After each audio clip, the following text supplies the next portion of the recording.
Hello, everyone. Welcome to Relationship Talk with Sharonda. My name is Sharonda, better known as Auntie. Welcome to the channel. Before we get started, make sure you like, share, and subscribe. As I've told everyone, I'm doing a fundraiser for Taylor. That's my daughter that is a senior at Dillard.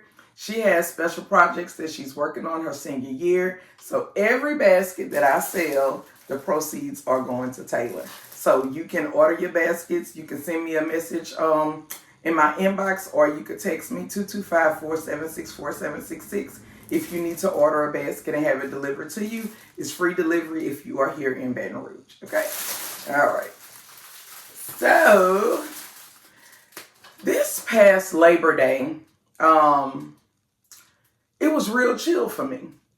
Daddy cooked, he grilled. It was a real laid back day. So I decided to get on the apps and watch a few movies.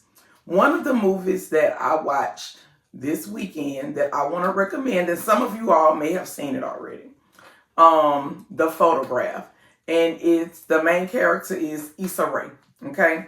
So this movie, when I watched it, I was like, this is a really good date night movie, right?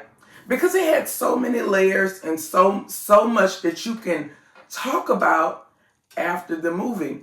When I was watching this movie, the first thing that came to my mind was, what happens to a dream deferred? And it's based on a poem by Langston Hughes, right? I always tell y'all, when I was in the dating market, one of the questions that I always asked men was, what you reading? And I think that's a fair question, right? Because when I ask that question, it lets me know the type of person that I'm dealing with. I like men that are well read. Men that are well read tend to have broader conversations. They tend to think outside of the box. They tend to have knowledge about a bunch of different topics, right? And if you get on social media, a lot of women say, "Ooh, I love sapiosexuals." That's when you are or they say, "No, I'm a sapiosexual," meaning they are attracted to intelligence, right? But you go out there and you get somebody that is the complete opposite of what you say you're attracted to. And then you get upset when you don't get the results that you're looking for. So when I was talking to Daddy about it, and I was like, when I was watching it, it just made me think about the poem Langston Hughes, What Happens to a Dream Deferred. Most of us, when we are children or adolescents, teens, we bright-eyed. We feel like the world is on our side. We feel like we're going to go out. We feel like we're going to do great things into the world, right? We going to be great, productive citizens. And we honestly feel like our life is going to look the way we want it to look. And sometimes in that route, things happen. Most times things happen.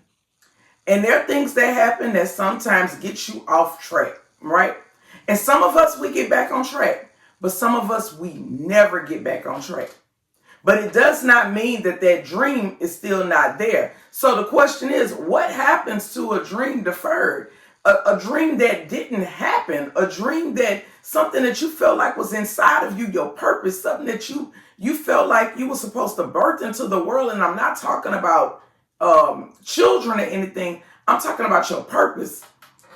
What happens when those things don't happen? Most times when we are in our 40s, like I am today, we are meeting people in the dating market whose dreams have been deferred. And some of them learn to dream a new dream. And they learn to do something different and accept it, right? But some people are really stuck. And they stuck on what could have been, should have been, had my parents been did this, had I not made this bad choice, had I not had all of them kids young, had I not, right? And they stuck there. And there's nothing you can do about it. And I think this is a conversation that needs to be had, especially when people are in the dating market, because most times at our age, things have happened in a person's life. I'm going to use myself for an example. Nobody would have told me my junior year of high school, an honor roll student who had passed all the exams to graduate, who was well on her way to college, would become a high school dropout. Nobody would have told me my junior year that the very next year, which would be my senior year, that I would not complete my senior year with my class.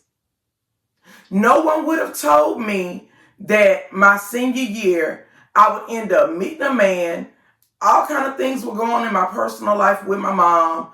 And I would be, I don't want to say stuck in a situation or put in a situation, because I made these choices along the way, right? But no one would have told me that I would be married and with a child with no high school diploma. Nobody would have made me believe that. My dream was deferred. And it never became okay with me to not be a high school graduate, because I knew I was too smart for that. And I knew that a lot of people made a lot of sacrifices for me along the way. And I knew that that was not where I was supposed to be, even though all of the people that was around me at that point in time, because at this point I'm married. And normally when people get married, they cleave more to their in-laws. At least that's how it used to be back in the day, right? Even though everybody around me ain't have no motion, ain't have no education, ain't have a lot of nothing going on. That's what I was around. A lot of people who had a lot of nothing going on, so they didn't have it in them to encourage me to do anything because they wasn't doing anything. That's what I married into. And it's okay. But when I birthed my daughter into the world and they put her in my arms, I looked at her and I said, Gabby, I don't have nothing to offer you. I don't even have a high school diploma. I looked at my child and I knew that I had to do something different. I was in the hospital and I called the last school that I was registered at, which was Scotlandville High. The first semester had just started up. The second semester had just started up because I had Gabby in January. And I explained to the guidance counselor, I said, look, I dropped out. I got married. I just birthed a child less than 24 hours ago. I need to get back into school. And she said, when you get released, get your family to bring your paperwork up to the school, and I'm going to send a teacher to you. When the time frame was up, when you normally supposed to go back to school after you had your baby, 4 to 6 weeks or whatever the time frame is, I didn't have anybody to watch Gabby.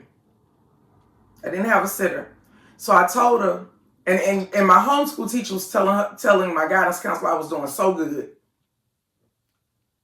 The guidance counselor said, Sharonda, talk to your doctor and see if you can get them to write you a letter saying that you cannot walk upstairs.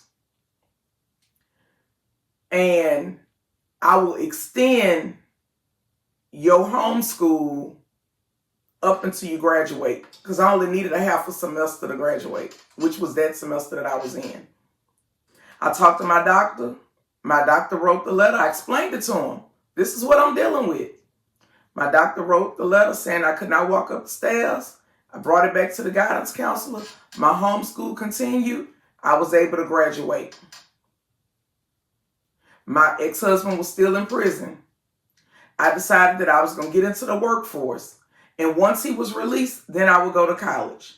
Once it became time for him to get close to his time to be released, I went to the Southern University. I went and registered in school. And the day he was released from prison was my first day of college. I then felt like I had got back on track. And everything that I wanted to happen began to happen. And then I became a business owner, and I was successful at that, right? But then all of a sudden, everything that I had worked for 23 years, it literally went down the drain.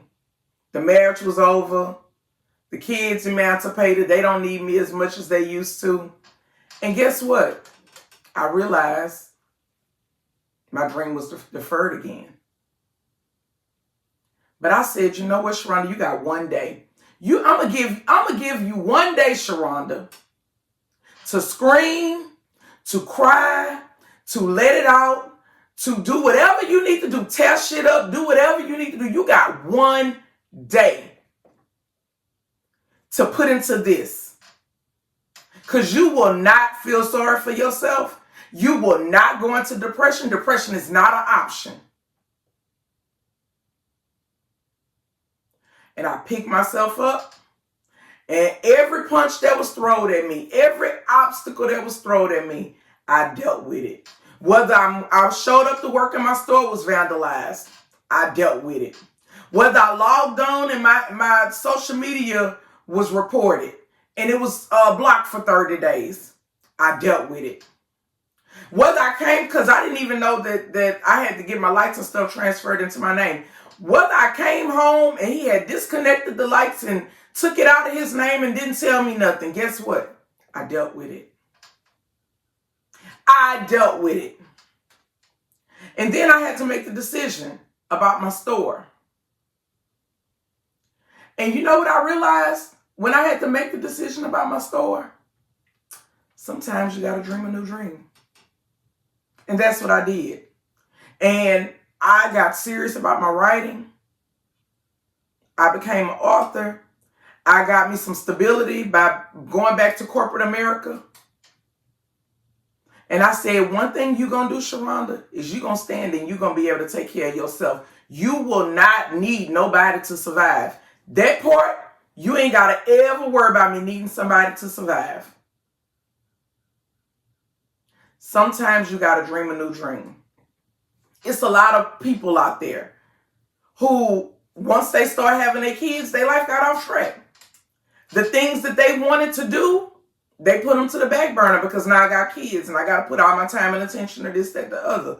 That's why you see so many people, when their kids get older, they go back to school because their dream was deferred.